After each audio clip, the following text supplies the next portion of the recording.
Hello everyone, once again I have come here to discuss another topic, that is physiology and regulation of body temperature, and it is the continuation of my body temperature video that you can look back if you want.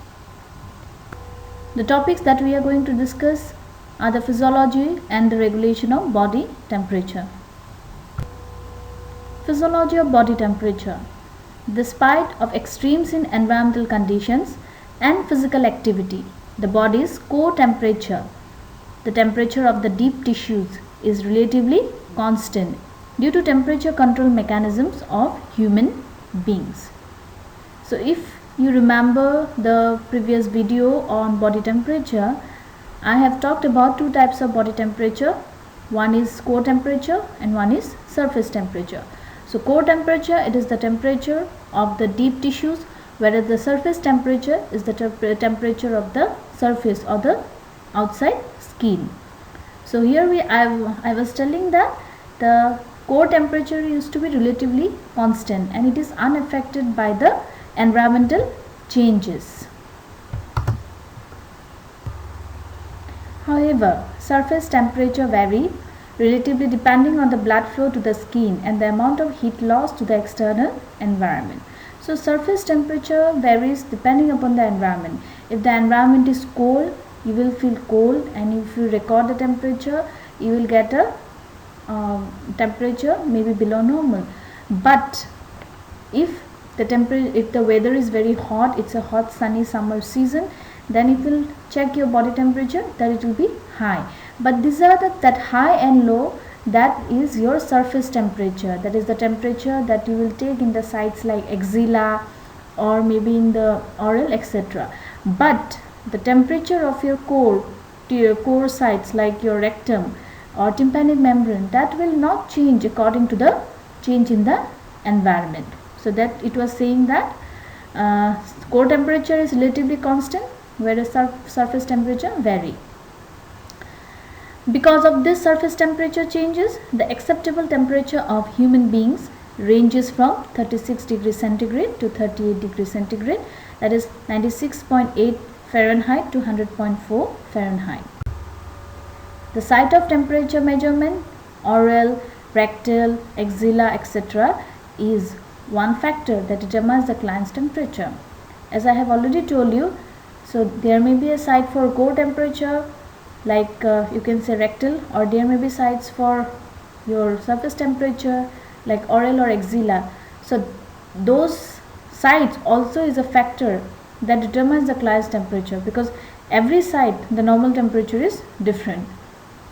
For healthy young adult, the average oral temperature is 37 degrees centigrade, that is 98 Fahrenheit, whereas axillary is 36.4 degrees centigrade, that is 97.6 Fahrenheit. So you cannot say that single temperature is constant. So no single temperature is normal for all people. So according to the sites, according to the difference in environmental conditions, the surface temperature changes. Sites reflecting core temperature are more reliable indicators of body temperature than sites reflecting surface temperature. So always remember, the core temperature are more constant and more reliable because they are not changed by the environmental change. They are not changed by the hot weather or cold weather. But the surface temperature, it may change according to the hot or cold weather, so it is not much reliable. Now we have come to the regulation of body temperature. Physiological and behavioral mechanisms regulate the balance between heat loss, that is thermolysis, and heat produced, that is thermoregulation. Remember the two terms, one is heat loss, thermolysis, that is temperature loss, and heat produced, thermoregulation. Okay, thermo is the heat. So in my previous video, I have already told you the body temperature, it is the difference between heat produced and heat lost by the body. So if the heat produced and heat loss is equal, that means your body temperature is at normal level.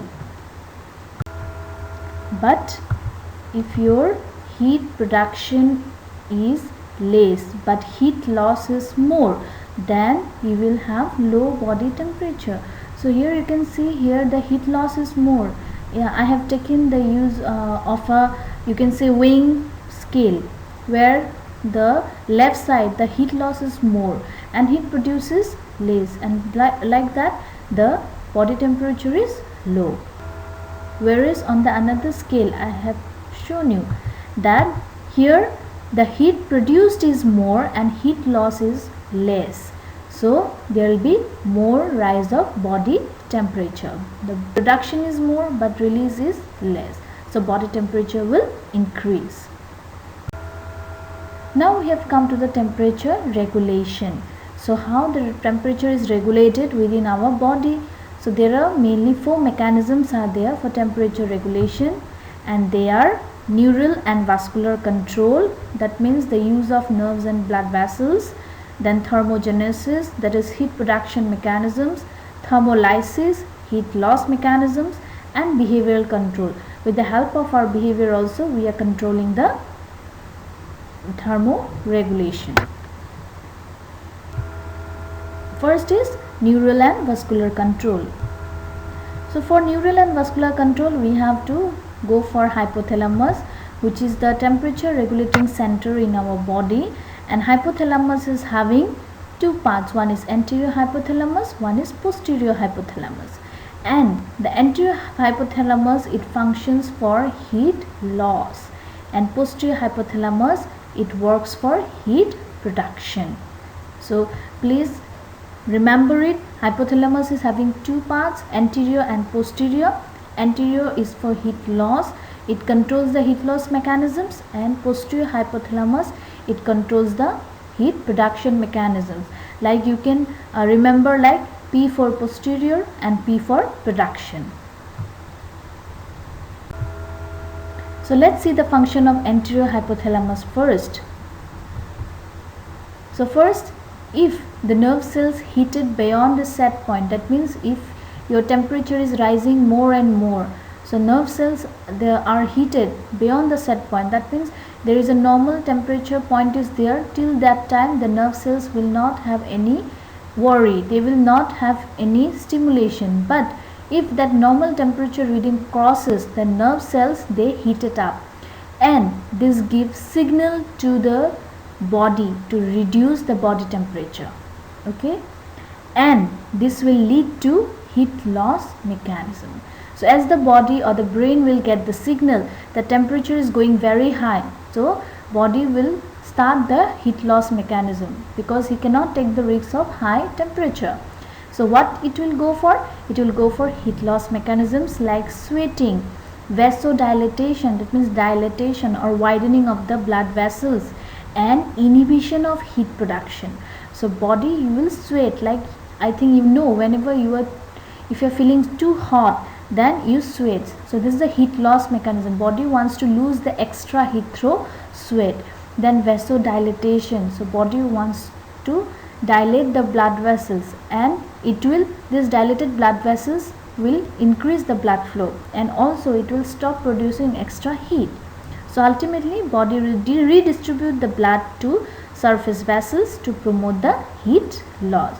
So this is the role of anterior hypothalamus in heat loss. Next, okay, now we will see the posterior hypothalamus, how it controls the heat production mechanisms. So again we have come to the set point. So if the normal set point of the body is there, but the body's temperature lowers than that set point, so body's temperature goes below that set point, then the body initiate for heat conservation. Body wants to conserve the heat, and to conserve the heat it will go for heat production mechanism. It will try to increase the body heat. So what it will do?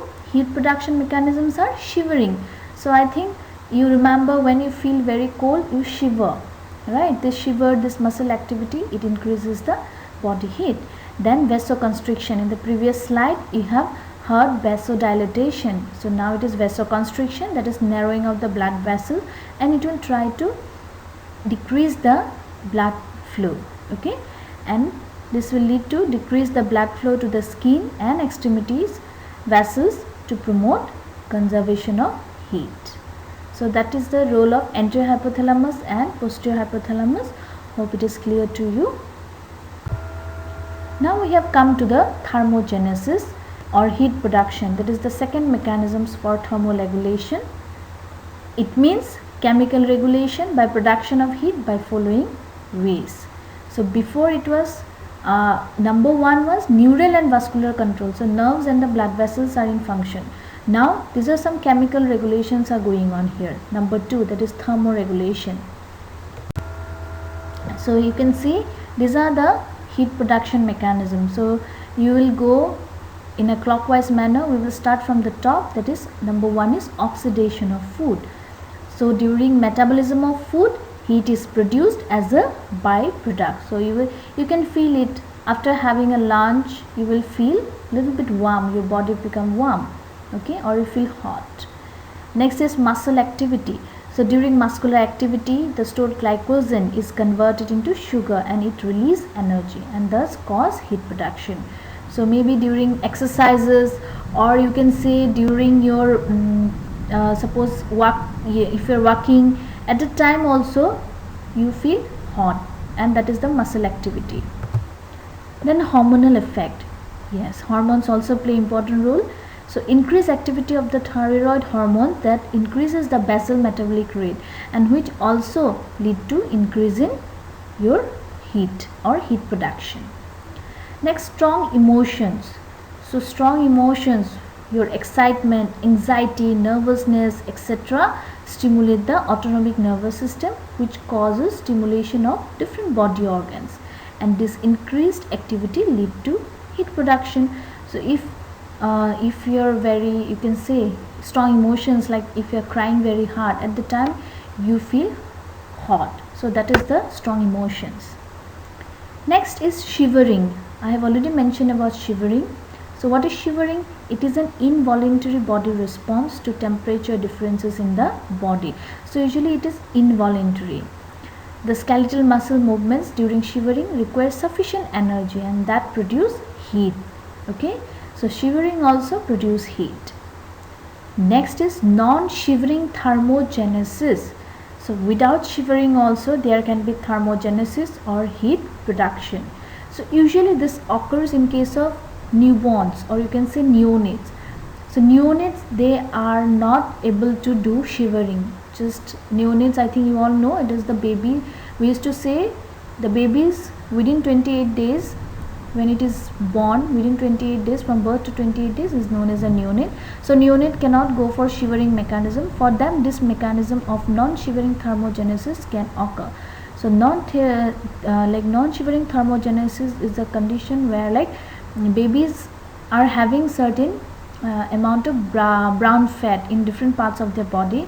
So when the blood flows through this brown fat, it becomes heated up and that gives warmth to the baby. So that is the non-shivering thermogenesis. Okay, so what we have got in the thermogenesis: oxidation of food, muscle activity, hormonal effect, strong emotion, shivering and non-shivering thermogenesis. Hope it is clear. Now we have moved to the third, that is thermolysis or heat loss. It means regulation of body temperature by heat loss by radiation, conduction, evaporation and convection. And the main heat loss part of the body is skin, that is 70%. So these are the four main mechanisms of heat loss: conduction, convection, evaporation and radiation. So let's see what are those. First is conduction. So conduction is the transfer of heat from one object to another with direct contact. So remember, there has to be a direct contact of one object to another. When a warm skin touches a cooler object like solid, gas, liquid, heat is lost. So you can see this example. There is an ice cube is there which temperature is low, and your body, or you can say your finger or hand, is there where the body is temperature is high. So when you are touching the ice cube, so your heat is transferred to this ice cube and you feel cold. So that is conduction. Next is convection. So convection is the transfer of heat away by air or liquid movement. So here you can see that either air or liquid, cold air or cold liquid can transfer your heat from your body. Like if you are feeling too hot, suppose in a summer season too hot, so what you used to do, you used to come to your home, you switch on your air cooler, AC or your fan. So when this you on this fan or AC, automatically after some time you feel cold, and that is the your heat is transferred through this air. Okay, so that is convection. Next is evaporation. So evaporation is the transfer of heat energy when a liquid is changed to a gas. The body continuously loses heat by evaporation, and that is like sweating. So one of the example of evaporation is sweating. We all know what is evaporation. The liquid state of matter is changed to gaseous state. And lastly, the radiation. It is the transfer of heat from the surface of one object to the surface of another without direct contact between the two, but by electromagnetic waves. Okay, electromagnetic waves like sun, we are getting the electromagnetic waves from sun. Then also it can be enhanced by removing clothing and by body positioning. Standing exposes a greater radiating surface area, and lying in a flat position minimize the heat radiation. So here you can see the picture where a small newborn is shown, and the conduction is shown when it touches the metal, if a cold surface.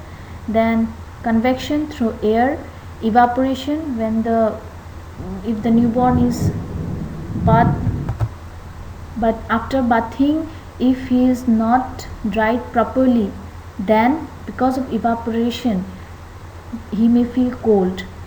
And also the radiation, and usually in case of newborn, the head is having major surface area, and there is a heat loss to radiation from head is more.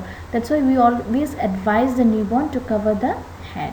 So these are the 4 mechanisms for heat loss: conduction, convection, evaporation and radiation. Hope you have understood. And lastly is the behavioral control. It involves the voluntary act that persons take to maintain comfortable body temperature. For example, changes in clothing, increasing muscular activity, taking cold showers, etc. They have a limited effect on controlling body temperature. So behavioral control, as itself is saying, control with the help of our behaviors. Like I can show you the picture taking bath. If it's hot, you are feeling hot, it's a summer season where you want to take a bath. So because of your bath also you are reducing your temperature. Whereas if you are feeling cold, then you may wear sweaters, you may wear gloves, you may wear your shawls, so which will lead to increasing body heat. Even walking also will lead to increase in body heat. So these are the, you can say, behavioral mechanisms, but although these are not much reliable.